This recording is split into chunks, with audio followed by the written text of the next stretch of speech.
Hey guys, welcome back to TechMan. Today, let me show you how to get Game Pass in Roblox.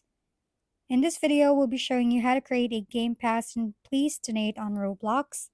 First, click the Create button at the top, which will redirect you to the Creator page. If the URL says something else, adjust it to creator.roblox.com. From here, go to Creations on the left and select your place. Scroll down to Monetization and expand it to Find Passes.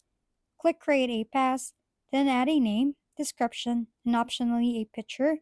After pressing Create Pass, it won't appear in game yet because it's off sale. To fix this, go back to the pass, click the sales button on the left, toggle it on, and set your price. Remember, Roblox gives you 70% of the sale price. Once saved, your new Game Pass will appear in your booth, ready for players to purchase and support your game, and please donate.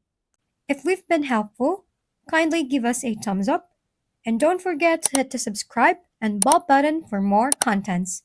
For any questions and suggestions, comment down below.